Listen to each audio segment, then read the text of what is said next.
Hello, and welcome to Dyslexia Devoted, the podcast dedicated to building awareness, understanding, and strategies to help those with dyslexia. I'm your host, Lisa Parnello, dyslexia therapist and founder of Parnello Education Services. Join me as we dive into today's episode of Dyslexia Devoted. Hello, and welcome to the first episode of the year 2025. And very appropriately, it is episode 125. Thank you so much for those of you who have stuck around despite the quiet for these last couple of weeks. I had every intention of recording last week to kick off the new year, but I had a bit of a change of plans, which is the exact focus of this week's podcast episode: changing the instructional plan in the middle of the year. The reason I didn't end up recording last week is that there are normally some dead zones in the middle of my day where I have a really long break, and that's often when I can record the podcast episode and do other elements of my business. But with any school year, there are often kids who don't need the same thing all year long. Kids sometimes need a change in plan right in the middle of the school year. And I have had so many changes with my clients in these last couple of weeks. Between November and January, there have been many kids who've needed a change of the plan. So let's talk about some reasons we might change the instructional plan in the middle of the school year. For two of my kids, the reason we changed the plan is because they're doing so amazingly well, which is the best problem ever to have. When kids make a big shift, like going into middle school or going into high school, there can be a lot of anxiety around that. Sometimes when the expectations get increased, then kids start to struggle a bit. But sometimes the opposite happens. Sometimes kids manage to surprise you by how awesome they are doing. So there are two kids, one who went into middle school and one who went into high school, who really don't need me much anymore. And I've got another high schooler who still chooses to come, even though she probably also doesn't need me very much anymore. And it is a really fun thing to see kids succeed. That's actually the best reason to have to change the plan. Sometimes we put in a lot of supports in place, and then kids don't need them. Sometimes you've given them a strong enough foundation and a good enough core of skills and accommodations that they don't need as much support as they get older, which is amazing. Now, on the flip side, sometimes there are kids who need more support. So while I had some kids take off like a rocket, I also had a few kids that sank to the bottom of the ocean. So let's talk about why we might need to increase services. So sometimes kids are doing well. And for example, I've got a couple kids whose reading is doing really great. But now that they've switched from elementary school to middle school, it's actually the math that is tanking. All of a sudden, the math skills got drastically harder, or things that were challenging before now seem impossible now that they're bumped up to a new level.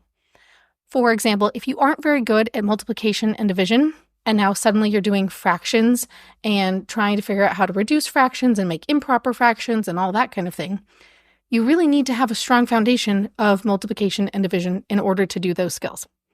So those new skills are amplifying weaknesses in old skills.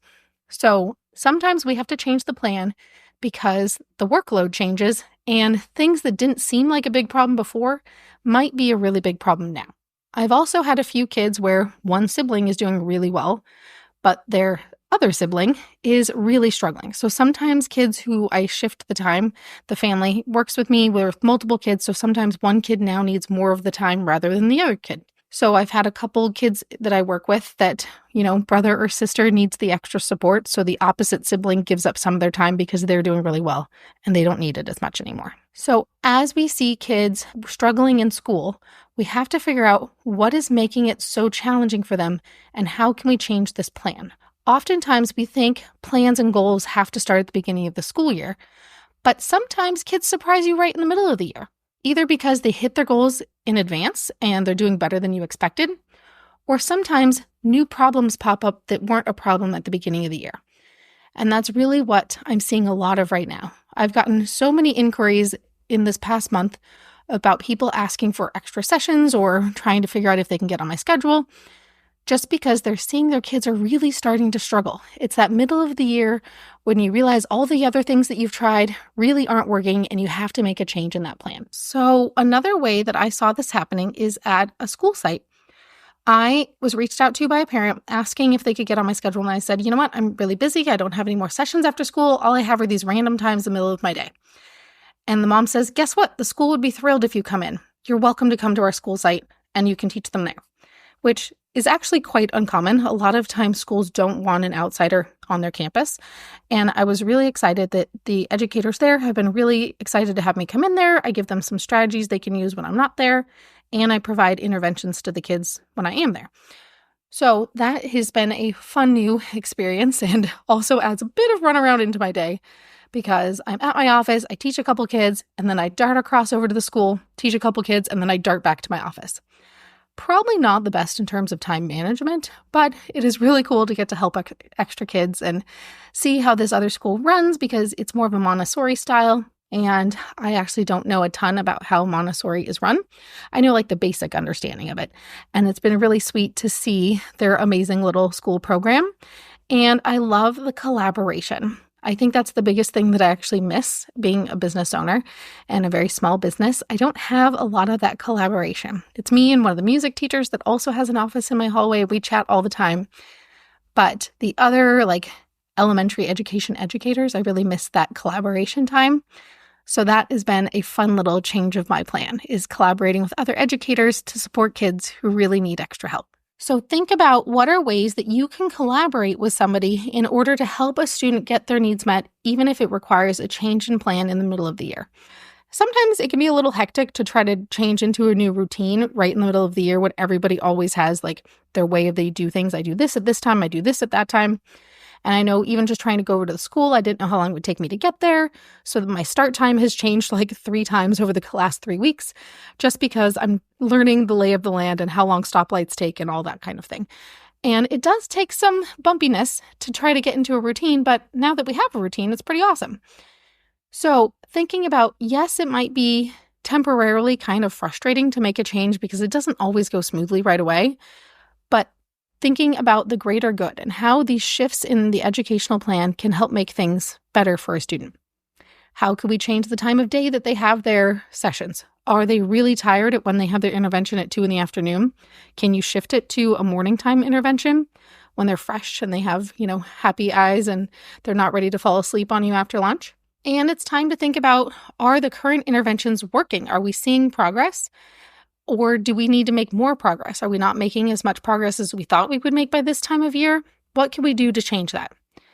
Some of the best things that you can do to make more progress is to either change the intervention or change how much intervention is being done. So, for example, sometimes kids have on their schedule 30 minutes of intervention a week. There's only so much you can do with 30 minutes of intervention. Sometimes just changing it from half an hour to a full hour can make a massive amount of difference. I know that's not always easy in a public school system, and we don't always get to control our schedules. But in a dream world where you can control the schedule, what can you do to get a little bit of extra support if things aren't going to plan? All right, I need to start wrapping this up. I have another student in a few minutes. And let's recap. So first is, it's okay to change the plan in the middle of the school year. What does that look like? Sometimes it means removing interventions. Sometimes it means checking in to see if the student is being really successful and doesn't need as much support. How can we start removing those supports? We want kids to be able to work eventually independently, so we have to slowly taper off services sometimes.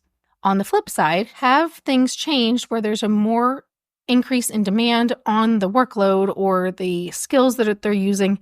Do they have to do some remediation to fill in some holes in order to be successful in the new skills they're learning? Sometimes what seems like a small problem last year suddenly can become a really big problem in the middle of the year this year as things get harder and harder. So don't be afraid to go ahead and change the plan. Look at what's working, look at what isn't working, and make some tweaks. Is it adjusting the time? Is it adjusting the intervention? Is it asking somebody else to come in and support you and giving you new strategies and new ideas? What can you do to make it a really strong ending to this school year between January and May or June, whenever you get out? And sometimes changing the plan now can make all the difference for making huge progress in this last push through the final half of the school year. All right, that's it for today. I'll see you next time.